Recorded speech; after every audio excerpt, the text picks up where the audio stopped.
he kind of said that travel writing in this period was a chance for, it was kind of like partially designed to take a middle class person out of their kind of predetermined like economic station and put them in this kind of far away place, which was, you know, essentially quite uncivilized, and then that would make them appreciate their economic station and realise that home is actually, like, you know, the best option rather than the voyage and travel.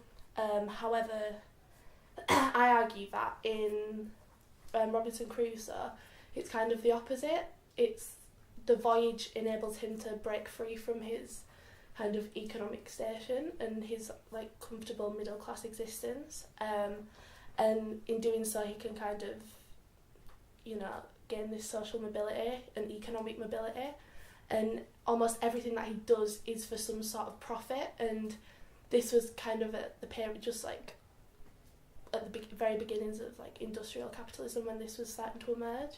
So we see a lot of those values like persistence, self-sufficiency. And when we think of travel genre, do we mean actual accounts of travels I or think fictional ones? I think fictional ones. Yeah. What do you think, Ankit?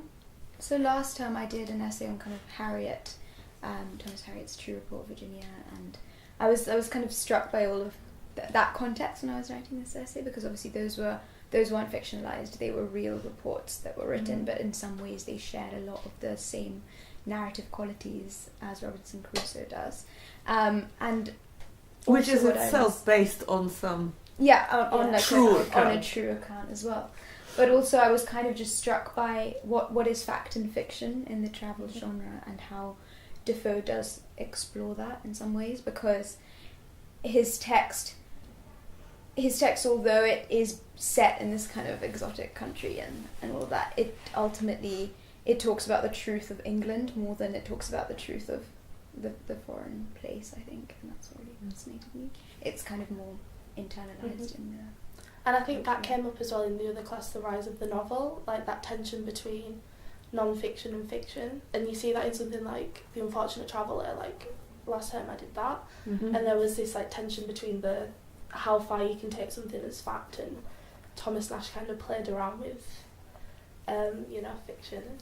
So you were taking issue with Terry Eagleton's assertion. Now, Eagleton, as you probably know, is a very famous, acclaimed critic, theorist of literature.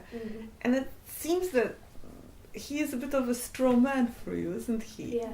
So how is it possible that he so completely misunderstood what travel writing is about? Or is there something more to the quote? Yeah, I don't think it's like completely misunderstood. I think it's just the way that he phrases certain things. He said the contrast between an uncivilised land and England and a middle class home and a middle class environment.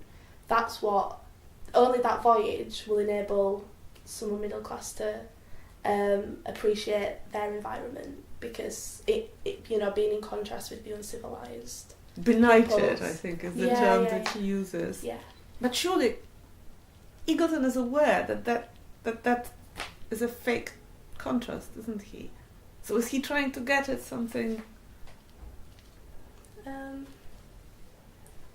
I mean, I remember with Robert Ascham's The Schoolmaster, he kind of talked about like the Englishman Italianated, and the fact that when a traveller goes abroad, he changes himself because of this kind of meeting with unknown people and stuff, and the fact that the traveller's own body and manners and language itself evolves. So maybe it was getting at that aspect.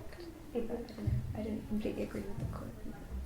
No, I'm just interested because all of you seem to have bashed poor Terry Eagleton. I don't know if it was didacticism though, because I'm kind of a bit more cynical about the purpose of... He was obviously writing in a particular time, and that's what people wanted to read, and so in some ways his text itself was like an emblem of the commercialism that he discusses in the novel, because people did want to read those kind of travel narratives, and that's what he was offering to them, and the fact that he kind of did a sequel to it as well.